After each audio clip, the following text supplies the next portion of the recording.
Hello friends, आज मैं आपको ये करेक्ट द फॉलोइंग सेंटेंसेस कराने चल रहा हूँ। वेरी इम्पॉर्टेंट है। आप इसको जो है समझें कि इसमें क्या एरर है। तो आप यहाँ पर देख पा रहे हैं, पहला सेंटेंस देखिए। तो इसमें केयर के साथ प्रीपोजिशन का एरर है। तो केयर के साथ प्रीपोजिशन क्या लगता है? तो देखिए, जब हम हेल्थ की बात करते हैं तो ओ एफ ऑफ लगता है, ठीक है। और जब हम किसी की सुरक्षा की बात करते हैं, ठीक है, तब फॉर लगता है। केयर फॉर समवंस सेफ्टी और केयर ऑफ वंस हेल्थ। तो यहाँ हेल्थ की बात की गई है, इसलिए क्या लगेगा? O F of. क्या लगेगा? ऑफ लगेगा, ठीक। सी फील्स एंजाइटी अबाउट तो द लिटिल्स बॉय सेफ्टी। तो इसमें जो एरर है वो है एंजाइटी के साथ अबाउट का प्रयोग नहीं होता है। तो फिर किसका होता है? एंजाइटी के साथ preposition for, F O R, ठीक है। She feels anxiety for the little boy safety, ठीक है। उस छोटे से बच्चे की, उन छोटे लड़कों की सुरक्षा के लिए, ठीक है, चिंतित होना, वह चिंता महसूस करती है। तो एंजाइटी फॉर होता है, अबाउट नहीं, ठीक है। अब देखिए,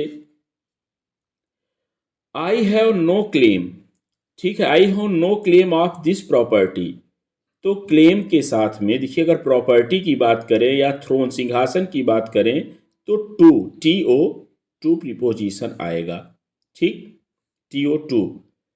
और यदि हम पर्सन से करें क्लेम, तो क्लेम ऑन, ठीक है, ए पर्सन, या क्लेम अगेंस्ट ए पर्सन। बात समझ कर चलिए। ही टेक्स डिलाइट, देखिए, ही टेक्स डिलाइट ऑन टीजिंग मी। तो डिलाइट के साथ प्रीपोजिशन इन, आई एन, इन आता है, ठीक। The boy is a disgrace. Disgrace of his family नहीं होगा, डिसग्रेस टू हिज, ठीक है, डिसग्रेस टू हिज फैमिली। अब देखिए, सी फेल्ट ग्रीफ। अब डिसग्रेस की मीनिंग आपको पता है?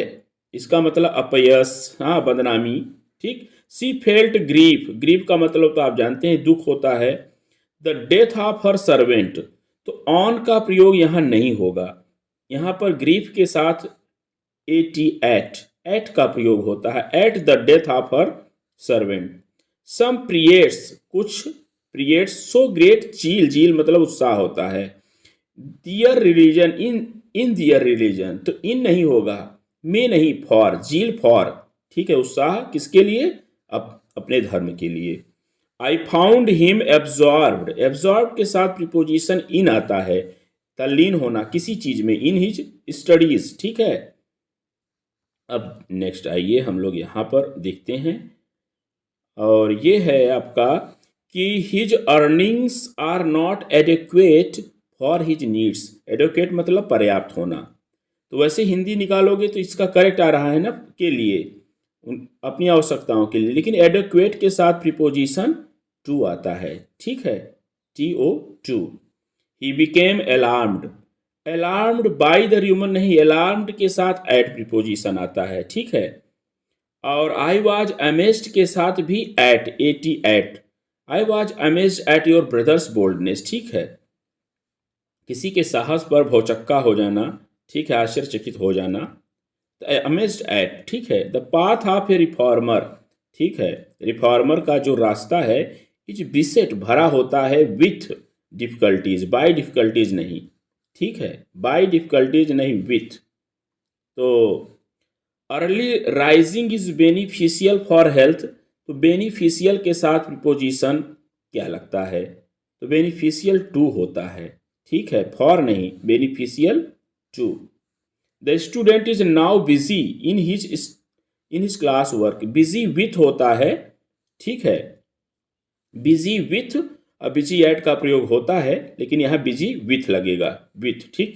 This powder is good in prickly heat. देखिए, गुड का भी प्रयोग कैसे होता है? अगर विषय की बात करते हैं तो एट लगाते हैं, और हम अन्य बात करते हैं तो फॉर, ठीक है। This powder is good for prickly heat. तो इसी के साथ मैं इस वीडियो को ओवर कर रहा हूँ। Thanks for watching this video.